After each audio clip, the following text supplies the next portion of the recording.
اسمي أحمد، عمري دلوقتي 35 سنة. اللي هحكيه ده مش فيلم رعب ولا قصة خيال، ده اللي حصل لي بالليل واللي خلاني لحد دلوقتي بنام والنور مولع. لو سمعت خبطة في نص الليل قلبي بيقف. القصة بدأت من حوالي 10 سنين لما نقلت لشقة جديدة إيجار. الشقة كانت في الدور الأخير من عمارة قديمة في منطقة هادية، أو أنا كنت فاكرها هادية. كانت واسعة وسعرها كان مغري بشكل يخليك تشك، بس ساعتها قلت لا، دي شقة لقطة ومش هفوتها. كانت الشقة دي لها حكاية غريبة في العمارة، محدش كان بيقعد فيها كتير، وكل اللي سكنوها مشيوا بعدها بفترة قصيرة من غير ما يقولوا ايه السبب الواضح. كل الجيران اللي سألتهم كانوا بيقولوا لي ابعد عنها، او ان الشقة دي مش مريحة. بس انا كنت راجل عملي وما بؤمنش بالخرافات. قلت لنفسي يا كله كلام فاضي. الشقة كانت عبارة عن 4 أوض وصالة كبيرة، وكان في أوضة في آخر الطرقة هي اللي فيها اللغز كله. الأوضة دي كانت مقفولة بترباس حديد قديم ضخم، والغريب إن ما كانش ليها مفتاح أساسا. ولما سألت صاحب العمارة عنها قال لي دي أوضة تخزين قديمة ومقفلينها عشان ما تتوسخش وملهاش لازمة تفتحها. وكلامه ده ما دخلش دماغي وما اهتمتش. الأوضة كانت ضلمة ومحدش بيفتحها ومقفولة يعني. أول أسبوع عدى عليا عادي لحد ما بدأت الأحداث الغريبة. كانت بتبدأ بحاجة بسيطة. كنت ببقى نايم واسمع صوت خبط خفيف بيجي من ناحية الأوضة المقفولة اللي عليها الترباس.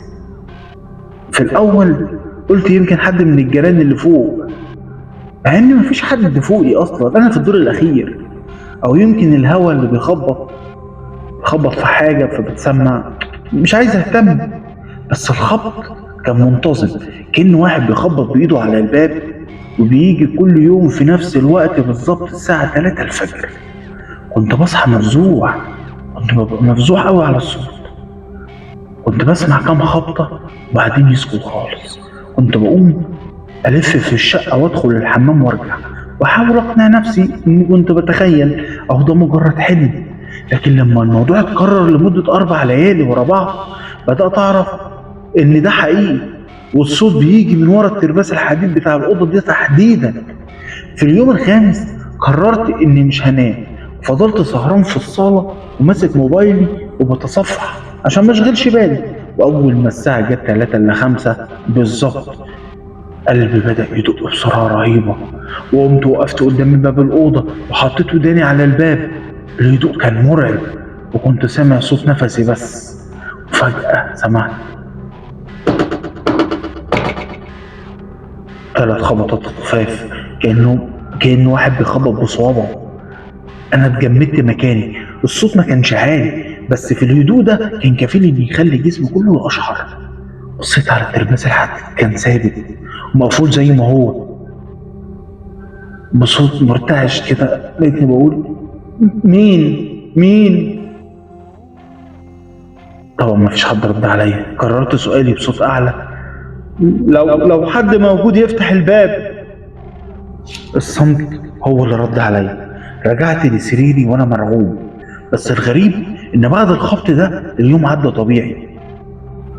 مع الوقت الخبط بقى روتيني يومي، بس بعد اسبوعين زاد عن حده خالص خالص. وزاد حاجة كمان جديدة في الموضوع، ريحة غريبة كأنها مزيج من تراب قديم وحاجة متعفنة. الريحة دي كانت بتطلع من تحت الباب المقفول. أول ما الخبط بيحصل كنت بحط مناديل تحت الباب ورش معطر جو. كنت برش كتير قوي، بس الريحة كانت أقوى من أي حاجة. في الليلة اللي بعدها الصوت اتغير، مبقاش مجرد خبط، بقى كحت أو حك على الخشب، كأن حد بيحاول يحفر في الباب بضوافره. الخوف وصل لدرجة إني ما بقتش أنام في أوضتي. كنت بفرش في الصالة جنب البلكونة عشان أحس بالهواء ويكون بعيد عن الأوضة الملعونة دي. في يوم كنت قاعد في الصالة والساعة 2:30 الفجر ماسك كتاب، بس مش شايف أي حرف منه. فجأة سمعت الهمس جاي من الأوضة، بس المرة دي ما كانتش الساعة 3، كان بدري. الهمس كان زي صوت واحد بيتكلم من ورا قطعة قماش تقيلة، ما كنتش فاهم أي كلمة، بس نبرة الصوت كانت كلها غضب ووجع. قمت من مكاني ورحت بسرعة للباب، وقفت قدامه متردد وخايف أقرب عشان الهمس ما يبقاش كلام واضح، لكن فضولي كان أقوى. قربت خطوة ورا خطوة لحد ما بقيت لازق في الباب. الهمس زاد وبدأت أسمع كلمات متقطعة بالعامية القديمة تقول لي، همس كده سمعت: تعالى افتح، الدم، عايز الدم، بقالي سنين محبوس، افتح. جسمي كله اتخطر، الدم نشف في عروقي. الكلام ما كانش مفهوم قوي، بس كانت نبرة الصوت دي نبرة واحد بيطلب مساعدة بطريقة مرعبة. ما بقتش قادر اتحمل. الحياة في الشقة دي بقت جحيم. بطلت اروح الشغل وخسيت كتير، وعيني دايما حمرا من قلة النوم. وقررت اني يخرج من الشقة دي خالص، يعرف ايه اللي ورا الباب ده. في ليلة من الليالي اللي بعدها، تحديدا في اليوم اللي كان فاضل فيه اسبوع واحد على انتهاء عقدي، سمعت الخبط المعتاد، بس المرة دي كان أقوى بكتير. مش خبط، ده كان ضرب عنيف بيحاول يكسر الباب. صرخة طلعت مني غصب عني. قمت من مكاني بسرعة ورحت للأوضة. النور كان مقفول، بس نور القمر الخفيف كان جاي من شباك الصالة منور الطرقة. كان نور باهت. الصوت كان زي صوت المطرقة. المرة دي ما كانش فيه همس ولا ريحة، كان بس صوت التكسير. انا قربت من الباب، والاول مره يعني لاحظت حاجه غريبه جدا. الترباس كان بيتحرك من قوه الضربه. الترباس كان بيتهز من مكانه، وبدات المسامير اللي ماسكاها تطلع من الخشب البايظ. والخوف اتحول لجنون. انا دلوقتي مهدد، الكائن ده ممكن يطلع. لفيت بسرعه وجريت على المطبخ، وجبت سكينه كبيره من بتوع الاكل، ورجعت للاوضه وانا قلبي وقع في رجلي خلاص. وفي اخر ضربه سمعتها شفت بعيني الترباس الحديد اتفك من مكانه. الصوت كان زي صوت قطعه حديد تقيله بتقع على الارض. فتحه صغيره ظهرت في الباب، والترباس المخلوع. الضلمه اللي ورا الباب كانت سودة بطريقه مش طبيعيه، كانها مش مجرد ضلمه اوضه، كانها بؤره فراغ. بصيت للفتحه دي، حاولت افتح الفتحه دي اكتر شويه. حطيت عيني عشان اشوف ايه اللي جوه، بس كل اللي شفته هو الضلمه السوداء. ضلمه سوداء عميقه اللي ملهاش نهايه. فجاه حسيت نفس دافي وريحه ناتنه كده بيطلع من الفتحه دي وبيخبط في وشي. واللي حصل بعد كده هو اللي خلاني مش عارف ارجع طبيعي لحد دلوقتي. في عز الضلمه السوداء ظهرت عين واحد كبيره جدا، لونها ابيض مصفر وما فيهاش اي بؤبؤ. كانت بتلمع لمعة غريبة، كأنها بتشوفني من ورا ستارة من العتمة. العين دي كانت مليانة حقد وغضب ولوم وفي نفس الوقت، والأبشع إنها كانت بتغمز في اللحظة، يعني أقصد يعني بتغمز حية. وفي اللحظة اللي غمزت فيها العين سمعت صوت في وداني كأنه بيتكلم من جوه دماغي مباشرة. صوت خشن وبارد: أخيرا طلعتني، أخيرا طلعتني. الريحة الناتنة زادت فجأة لدرجة إني رجعت لورا وكتبت نفسي.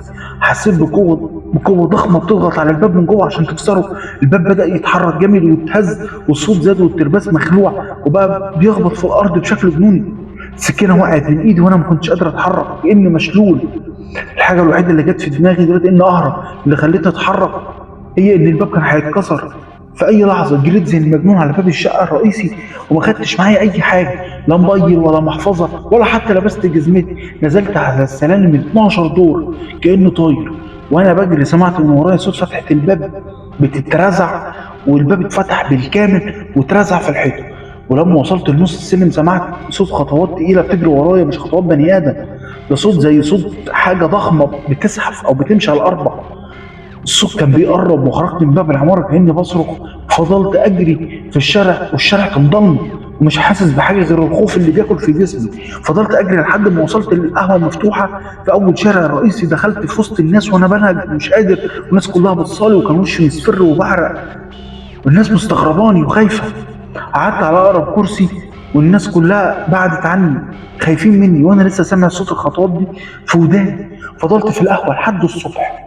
تاني يوم كلمت صاحبي عماد، حكيت له كل حاجه، وطبعا هو ما كانش مصدق، بس لما شاف حالتي والانهيار اللي انا فيه قرر يجي معايا. ووصلنا للعماره وانا كنت خايف اقرب منها. طلع عماد لوحده الشقه، وبعد دقيقه رجع وشفته في وشه علامات ذهول. لقيته بيقول لي: احمد، الباب بتاع الاوضه مفتوح بالكامل ومفيش اي ترباس مخلوع على الارض، بس الاوضه فاضيه تماما وما فيهاش اي حاجه غير تراب. والغريب ان باب الشقه الرئيسي بتاعنا كان مقفل من بره زي ما سبته، مع اني متاكد اني ما طلعتش المفتاح وانا بجري. انا خلصت كل الاجراءات من صاحب العماره عشان الغي العقد وارجع فلوس التامين. صاحب العماره كان متفاهم ومرض ما اتكلمش معانا كتير، كانه كان عارف كل حاجه. ومن اليوم ده بطلت اسكن لوحدي.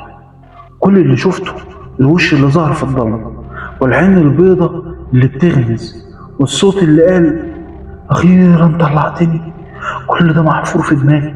أنا متأكد إن الكائن ده كان محبوس ورا الباب، وإنه كان بيحاول يطلع من أول يوم سكنت فيه، لحد ما في الليلة الأخيرة قدر يخلع الترباس ويخرج. دلوقتي كل ما أروح أي مكان جديد وأول حاجة بعملها إني أدور على أي أوضة مقفولة وممنوع حد يقرب منها، لأن ببساطة أنا عارف إن في حاجة طلعت معايا من الشقة دي ولسه بتدور عليا. مش هقدر أقول لك إن القصة دي خلصت، لأن كل ليلة بتجيلي نفس الريحة وبسمع نفس الهمس وبيقول لي: لسه الحكاية ما خلصتش يا أحمد، لسه الحكاية ما خلصتش يا أحمد. أنا مش عارف هو مين ولا عايز مني إيه، بس عارف كويس إني أنا اللي فتحت له الباب وطلعته على الدنيا دي، وربنا يستر من اللي جاي.